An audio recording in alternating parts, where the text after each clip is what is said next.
करना आसान काम नहीं होता। जैसे भैया ने भी बोला, आज तो आप इतने अच्छे ऑडिटोरियम में बैठे हैं। जब हम जुड़े थे 2005 में, तो कुछ भी अपना नहीं था पतंजलि का। जितनी भूपतवाला में धर्मशाला है सब किराए पे ली जाती थी, उसके अंदर सबको रुकाया जाता था। फिर एक एक करके प्रकल्प बनता चला गया। हम लोगों ने टेंटों में भी रहे हैं, मटकों में पानी भी भर के लाए हैं।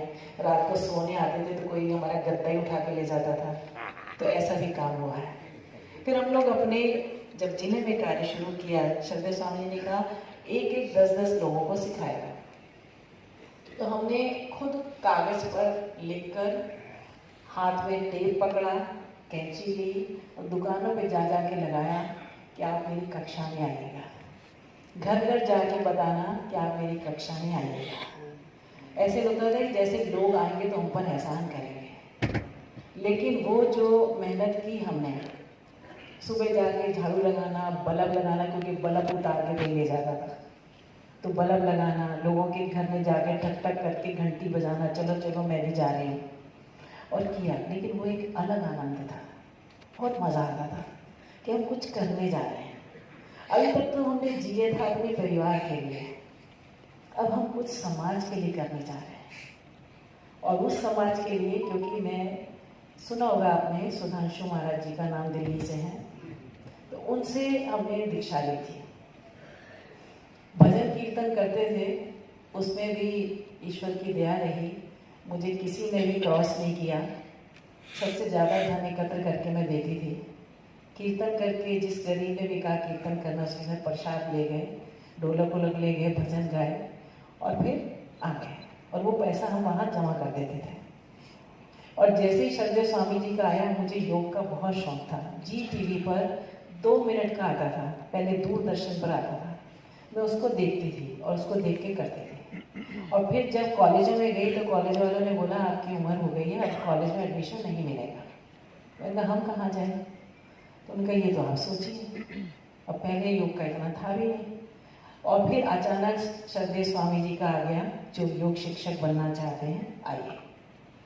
और जैसे भैया ने बताया, बहुत मुश्किल इंटरव्यू थे, 4-4, 5-5 लोगों ने इंटरव्यू लिया। और जैसे वो फेल हो गए थे, लेकिन मैं फेल नहीं हुई, क्योंकि मैं पहले से श्रद्धेय स्वामी जी के शिविर से पहले से ही मैंने उत्तर काशी में एक दिन में 6-6 क्लासें लगाई, मात्र टीवी पर स्वामी जी को देखकर सीख लिया था। आज भी मेरे पास श्रद्धेय स्वामी जी की वो डायरी है जो मैंने बना रखी है। उस समय स्वामी जी आस्था चैनल पर 3 घंटा सुबह आते थे, 3 घंटा शाम को आते थे। हर प्रकार के रोग की दवा बताते थे, कैसे करना है, क्या प्राणायाम करना है, क्या क्या खाना है। वो मुझे, मेरे पास आज तक डेट वाइज सब कुछ मैंने लिखा है। सब छोड़ देती थी, मैंने कहा मुझे ये जरूर सुनना है, करना है। और मुझे लगा है कि जो मैं सुधांशु महाराज जी के कीर्तन करने जाती हूँ, उसके साथ में मेरा एक काम और भी जुड़ जाएगा योग का, और इससे लोग स्वस्थ हो जाएंगे। और इसका बहुत अच्छा रिस्पॉन्स मिला। मेहनत तो करनी पड़ती है, कोई भी कार्य करिए तो। और करते करते करते, और ये सोचा भी नहीं था। आज तो जैसे हम लोग सोचते हैं शायद कोई दायित्व मिलेगा, राज्य का मिलेगा, प्रांत का, जिले का, कुछ मिलेगा। और जब हम लोग जुड़े थे उस समय कोई दायित्व का स्थान ही नहीं था, बस हम लोग सबको कार्य करना था। और उस कार्य को करते करते 2006 में एकदम श्रद्धेय स्वामी जी ने कहा कि समितियों का गठन होगा, और गठन कर दिया गया। और उसमें उसके बाद में फिर गुड़गांव में मीटिंग हुई, वहाँ पर मुझे मंडल प्रभारी का दायित्व मिला। 4 जिले मुझे मिले। ज्योग्राफी में बिल्कुल मैं जीरो होते हैं, कुछ नहीं पता। और सब कुछ करते हुए किसी ने मुझे कहा ये जिले क्यों ले लिए, तुम तो नज़दीकी महिला हो, ये जिले ले लो। लेकिन काम किया, और आज ज्योग्राफी भी बढ़ गई, हिस्ट्री भी बढ़ गई। कौन सा सब्जेक्ट है जो हमारा नहीं बढ़ा? उम्र बढ़ती है तो लोग कहते हैं कि एनर्जी कम हो जाती है, क्योंकि बुढ़ापा आने लगता है। लेकिन हमें तो ऐसा लगता है जैसे जैसे हम आगे जा रहे हैं, उम्र बढ़ रही है, हमारे में एनर्जी का लेवल और बढ़ता जा रहा है। अभी आप कहिए कि इस लाइट के ऊपर चढ़ना है, मैं ही कह दूँ, आप में से भी कहेंगे क्या बेवकूफ़ी का सवाल है, इस लाइट पे चढ़ा जा सकता है। लेकिन जो अक्लमंद होगा वो ये प्रश्न नहीं करेगा कि प्रश्न अच्छा है या खराब है। वो ये कहेगा, वो सोचेगा दिमाग में मुझे इस तक पहुंचने के लिए किस किस चीज़ की आवश्यकता पड़ेगी। तो मेरा काम यही है। मैं आज भी पेड़ पर चढ़ती हूँ, सब काम कर लेती हूँ, ऐसा नहीं है इतनी छोटी भी नहीं हूँ मैं। बच्चे भी मेरे बड़े बड़े हैं, अच्छे पढ़ लिख गए हैं परिवार से।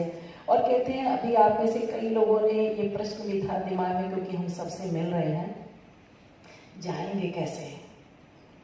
हमारे पास कोई साधन नहीं है। हमारे पास भी कोई साधन नहीं था। आप जब एक कदम बढ़ाते हो तो ईश्वर आपके साथ में 10 कदम आगे बढ़ता है। आपको सामर्थ्य नहीं मिलेगा, जैसे अभी भंवर भैया ने बोला, हमारे पास पैसे नहीं थे और आज भी ऐसा नहीं है। हमने स्वामी जी के साथ जुड़ते ही अपना काम धंधा सब बंद कर दिया। किसके लिए कमाएंगे? कहा जाता है ना, कूद कबूत सपूत तो क्यों धन संचय, कूद पूत कपूत तो क्यों धन संचय। तो बच्चे लाइन निकल गए, अब किसके लिए कमाएंगे? हमारे मरने के बाद किसने देखना है कि करोड़ छोड़ गए, 50 लाख छोड़ गए, 10 लाख छोड़ गए? कुछ नहीं छोड़ गए। किसने देखना है? और मरेंगे तो किसी ने शरीर की चादर भी नहीं डालनी, वही लट्ठे का कपड़ा डालेगा। कईयों को तो लट्ठा भी नहीं पता होगा किसको बोलते हैं, सफेद कपड़ा होता है उसको बोलते हैं। वैसे लट्ठा पहले बोला जाता था, आजकल नहीं बोलते उसको। तो फिर हम क्यों संग्रह करें? अपरिग्रह का जीवन जिए जितनी हमारी आवश्यकता है। और कई कहते समय नहीं मिलता, अरे पति की देख रेख करनी है। अरे पति, हम कौन किसकी देख रेख करने वाला है? कौन किसका पालन करने वाला है? कोई नहीं। ईश्वर ने सब कुछ पहले से ही तय किया है। हम व्यर्थ की चिंता करते हैं, आए अकेले हैं, जाना भी अकेले हैं। अब बताओ, एक घर में रहते हो, पति पत्नी रहते हो, पति की कब रात को मृत्यु हो गई पत्नी को पता, एक ही बेड पे सो रहे हैं, पत्नी को नहीं पता कब पति का अंत हो गया, कब वो दिवंगत हो गए। तो फिर क्यों रोते हो कि इकट्ठे रहना, इनकी देखभाल कौन करेगा? देखभाल तो परमात्मा ने करनी है, हम तो सिर्फ एक साधन स्वरूप हैं। तो अपने ऊपर विश्वास रखिए। हम सब ईश्वर को मानते हैं, किसी न किसी का कोई ना कोई गुरु भी होगा, लेकिन मानते तो हैं, विश्वास नहीं रखते। हम खुद टुकड़ों में बटे हैं, अपने परिवार को भी टुकड़ों में बांटा है, अपने प्रेम को भी टुकड़ों में बांटा है। तो हम पहले अपने आप को समेट लें। बार बार कहा जाता है योग का कार्य क्या है? जोड़ना। तो हम पहले अपने आप से तो जोड़ लें। किसी में जो थोड़े दिन योग सीख लेते हैं, योगाचार्य लिख लेते हैं अपने नाम के आगे, तो उनसे बात करो तो बहुत लंबी लंबी परिभाषा देते हैं। योग का काम आत्मा का परमात्मा से जोड़ना। अरे भाई, परमात्मा तो देखा ही नहीं अभी, पहले अपने आप को तो जोड़ो, अपने आप को तो जीना सीखो। वो तो आता ही नहीं, तो फिर हम क्यों ऐसे भाषण दें? तो हमें वास्तविकता में जीना चाहिए। सबसे पहले अपने ऊपर विश्वास करिए। अपने पर विश्वास करेंगे तो आप अपने इष्ट पर भी करेंगे, अपने गुरु पर भी करेंगे। लेकिन विश्वास नहीं, फिर हम कहते हैं निकल तो रहे हैं, पता नहीं बस मिलेगी कि नहीं मिलेगी। अरे जा तो रहे हैं, पता नहीं फ्लाइट छूट गई तो नहीं, छूटती भी छूटेगी, क्योंकि आपने वाइब्रेशन भेज दी। अगर आपने संकल्प लिया है कि हम स्वस्थ रहेंगे तो रहेंगे, इसमें कोई दो राय नहीं है, कोई संशय नहीं है। आपको कोई बीमारी छू नहीं सकती। फिर ऐसा भी नहीं है कि हम बैठे रहे पलंग पे, सुबह सोए 7 बजे तक उठे और हम कहें हम स्वस्थ रहेंगे, ऐसे नहीं रह सकते। तो हमें थोड़ा सा कर्म तो करना ही पड़ेगा, हमें योग करना पड़ेगा। आपके सामने मैं हूँ, मैंने उस दिन बोला था अपने ग्रुप में भी कि हमें नहीं पता था कि हम यहाँ तक आ जाएंगे। हमें नहीं पता था कि हमारे बच्चे इतनी अच्छी जगह IIT से पास आउट होकर कहाँ चले जाएंगे। हमें कुछ नहीं पता था। बस श्रद्धेय आचार्य जी की एक जो बात थी वो ऐसी घर कर दी। उन्होंने कहा तुम सेवा करोगी, ईश्वर तुम्हारे कार्य करेगा। उनके कमरे में मिलने गए थे और सच में हमने सिर्फ सेवा की है निस्वार्थ भाव से, और कब बच्चे कैसे निकले, लोगों को इतनी घूस देनी पड़ती है, इतने परेशान होना पड़ता है। एक सिंपल देहरादून में रहकर वहीं पर कोचिंग लेके बच्चे आए जो है निकल गए, और आज कहाँ से कहाँ पहुँच गए। और वो पहुँच गए, ईश्वर ने रास्ता बनाया, उनको भेज दिया। क्यों? क्योंकि ईश्वर ने हमारे लिए सेवा लिखी थी। यदि बच्चे पास होते तो मैं उनका काम ही करती रह जाती, उनको दूर भेज दिया। ठीक है, साल 2 साल में आएंगे तो ठीक है। और इसी को जैसे उसने स्वामी परमात्मा जी ने बोला था, आसक्ति है, लेकिन हमने अपनी आसक्ति को विदा कर दिया। अब मैं यहाँ पर आज 6 दिन से हूँ, मेरा बेटा विदेश था, इतने दिन हो गए उसको, मुझे मैंने कोई बातचीत नहीं, कोई पति से बातचीत नहीं। अब यहाँ आ गए हैं तो क्यों घर का रोना नहीं, खाना खा लिया नहीं खा लिया, खाना बनाया नहीं बनाया। अरे जिसका पेट साथ में लगा है, मुंह साथ में लगा है, खाना तो खाएगा ही ना। रोटी नहीं खाएगा तो सेब खाएगा, आम खाएगा, कुछ तो खाएगा ना, भूखा तो रहेगा नहीं। हम क्यों बार बार पत्नियां पूछती रहती है, अरे दूध वाला आ गया, दूध ले लिया था, दूध पी लिया था, दूध रख दिया था। तो छोटा बच्चा थोड़ी घर में छोड़ के आए हैं, इतना बड़ा बच्चा छोड़ के आए हैं जो बच्चों का बाकी है। तो हम जहाँ जाए वहीं के हो जाओ। श्रद्धेय स्वामी जी बार बार कहते हैं, अपना 100% लगा दीजिए, भोजन करिए तो 100%। उसको स्वाद देखिए ना, आप भिंडी खा रहे हैं, अरबी खा रहे हैं, दाल खा रहे हैं, क्या खा रहे हैं, खा तो यहाँ रहे हैं, ध्यान उधर है, बात उससे कर रहे हैं, पड़ोस में फोन नहीं कर दिया तो ध्यान तो बढ़ गया आपका। आप योग कर रहे हैं, बातें हो रही हैं, श्रद्धेय स्वामी जी मन से क्या करा रहे हैं, हम अपनी धुन में लगे हैं, कुछ भी कर रहे हैं, तो फिर क्या है, तो हमारे अंदर एकाग्रता नहीं है। और देखिए घर में मैं व्हाट्सएप, लोग व्हाट्सएप में घुसे रहते हैं मोबाइल में, मैं तो 1 मिनट के लिए देख के 1 मिनट कर देती हूँ, लेकिन इसमें है क्या, देखे किसको। जो हमारा ग्रुप है हमारी दीदी जी का, उसमें देख लेते कोई मैसेज तो नहीं आया तो उस पर हमको क्या करना है। अदरवाइज इसका मैसेज उसको, इसकी टोपी उसको, उसकी टोपी, उस मैसेज को खुद के ऊपर लागू नहीं करते, हम कन्वे करते हैं मैसेज। क्यों? पहले खुद अपने ऊपर उसको लागू कर लीजिए, फिर लोग आपका अनुसरण करेंगे।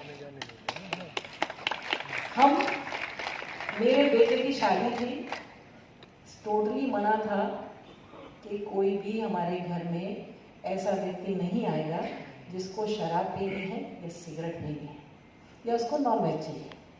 मेरा बेटा विदेश में था, उसने विदेश से उसके फ्रेंड आए, उसने बोल दिया कि मेरी माँ के घर में अलाउ नहीं है, अगर आपको पीना खाना है तो मत आइएगा। उनका ठीक है। बाई चांस डीजे वाला जो है मेहंदी की रात पे अंदर डीजे वगैरह है, और बाहर आके उसने जो है गेट के बाहर, बाउंड्री वाल से बाहर आकर कहीं उसने पी या पानी मंगा। मैं बाई चांस किचन में गई तो देखा एक आदमी जग का पानी लेके जा रहा है। मैं कहा किसके लिए लेके जा रहे हो? वो बेचारा चुप हो गया। मैं कहा पानी कहाँ जा रहा है? बाहर गई तो देखा वो डीजे वाले के लिए बाहर गिलास डिस्पोजेबल, और वो अपना लगे। तुरंत मैंने कहा छोड़िए यहाँ से, निकल जाइए। दूसरे बहुतों ने समझाया, मैंने कहा नहीं, मैं श्रद्धेय स्वामी जी से जुड़ी हूँ। लोग कहेंगे ये प्रचार करती है शराब मत पियो, मीट मत खाओ, सिगरेट मत पियो, और इसी के घर में बॉडीवाल के बाहर इसके लोग शराब पी रहे। मैंने कहा डीजे बनाना मुझे पसंद नहीं है, और तुरंत उनको सबको मैंने भगा दिया। उससे एक काम हुआ, एक आध गेस्ट जो थे जो पीने वाले थे वो बेचारे डरते डरते। मैंने बोला जिसको जाना है अपनी अटैची उठाइए, आप जा सकते हैं। तो मेरा इसको कहने का ये नहीं कि मैं इसमें तारीफ करूँ बता, मेरा कहने का ये मतलब है हम जिस बात से, जिस संगठन से जुड़ जाएं या जिस बात का हम जिक्र करें समाज में, उसको हम पूरा अडॉप्ट कर लें, वो आपकी बॉडी लैंग्वेज बन जाए। वो पता चलना चाहिए कि आप इसको जीते हैं। फिर ऐसा ना हो कि छुप के हम चाय पी लें और कहीं सबके सामने हम कहें हम तो चाय पीते नहीं हैं, और फिर छुप छुप के चाय पी रहे हैं, छुप छुप के खा पी रहे हैं। तो ऐसा नहीं होना चाहिए। 100% यदि आप उसमें जीते हैं तो मैं कहती हूँ दुनिया की कोई ताकत ऐसी नहीं जो आपको हिला दे।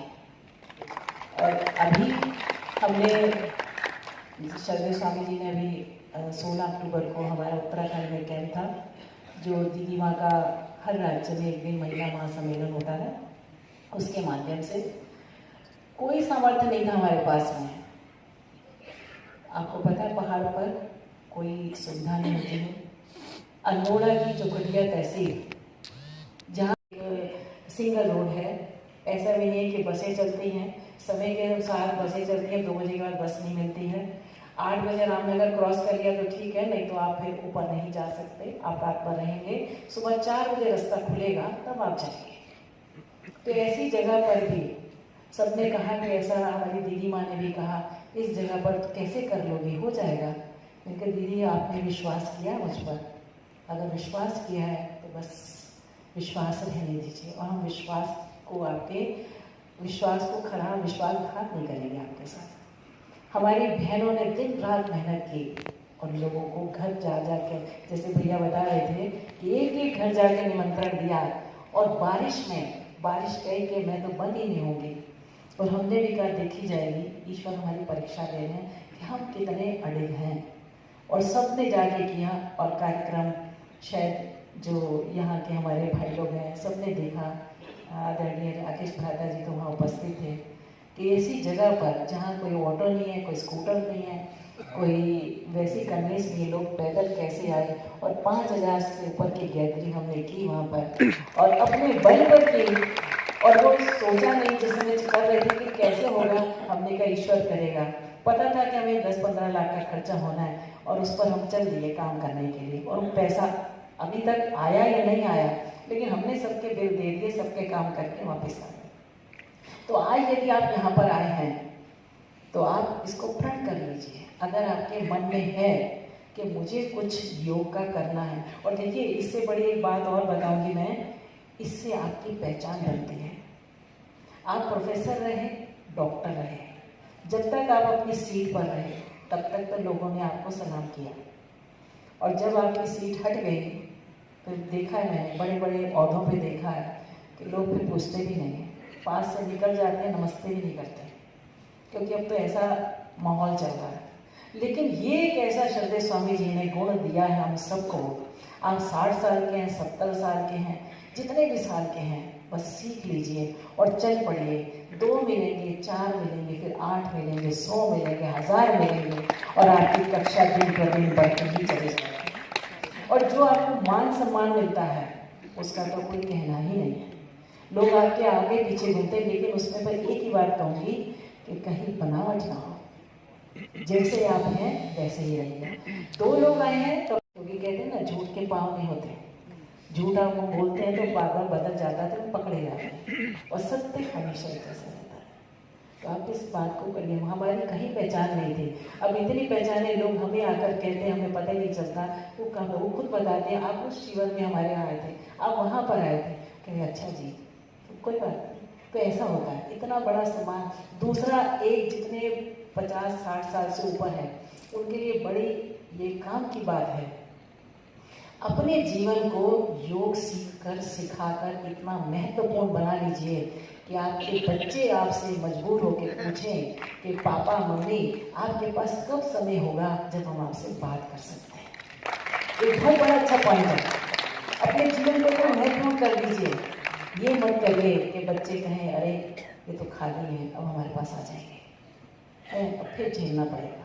फिर भाइयों में बंटवारे होते, 2 महीने तुम रखो, 2 महीने तुम रखो, मैं क्यों रखूँ। अब तो बेटियां भी ऐसी हो गई हैं, पहले ऐसा नहीं देखा था, अब तो बेटियां भी कहती हैं मैं क्यों रखूँ, तुम रखो। तो अपने अगर योग करोगे, श्रद्धेय स्वामी जी कह रहे हैं 80 साल तक आप योग करो, कराओ, उसके बाद मैं तुम्हारे देख रेख करूँगा। इससे बड़ा गुरु का, पिता का, माता का सानिध्य मिल रहा है, इससे मैं और क्या चाहिए। तो मुझे लगता है आप सब इसी बात का ध्यान रखते हुए, सभी लोग, मुझे पता ही नहीं चला, मैंने तो कहा था कि स्वामी जी बहुत देर हो गई है, मैं क्षमा चाहती हूँ। आप सबकी एकाग्रता को देखकर मेरी बहन के साथ में